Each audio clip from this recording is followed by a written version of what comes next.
O presidente francês Emmanuel Macron anunciou a retirada de todo o pessoal consular e de todos os 1.500 militares franceses que estão destacados no Níger, alegando que o sentimento anti-francês no país e as tensões causadas pelo golpe militar tornam impossível qualquer coopération.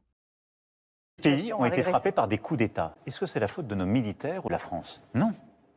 Il n'y a plus de France-Afrique. Donc quand il y a des coups d'État, nous, on n'interfère pas dans la vie politique des pays. Ça veut dire qu'on ne reste pas là-bas.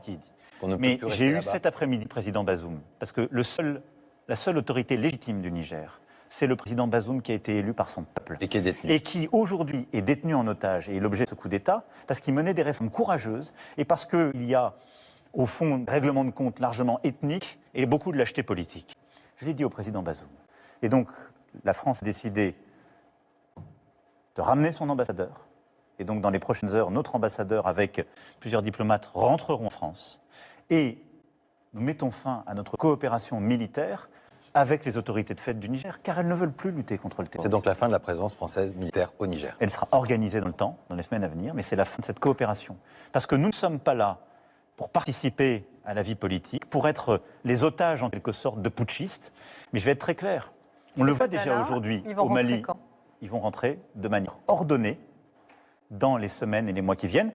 Et là, nous concerterons avec les putschistes, parce que nous voulons que ça se fasse dans le calme. Mais d'ici la fin de l'année. Mais d'ici la fin de l'année.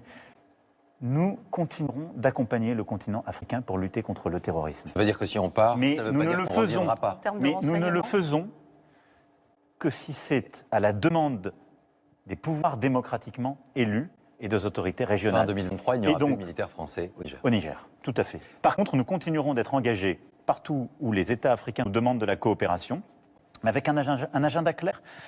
Nous, on n'est pas là pour participer à des coups d'État ou interférer. On est là pour lutter contre le terrorisme, et je vous le dis, les putschistes sont les amis du désordre. Regardez aujourd'hui, le Mali, chaque jour, a des dizaines de morts. Au moment où je vous parle, il y a plus de morts liés au terrorisme islamiste au Niger depuis le début de ce coup d'État qu'il n'y en a eu dans les 18 mois précédents. Et donc, moi, je suis très inquiet par cette région. Je pense que la France, parfois seule, a pris toutes ses responsabilités grâce à nos militaires. Et je suis fier d'eux. Et nous devons être fiers d'eux, car cette opération était un succès.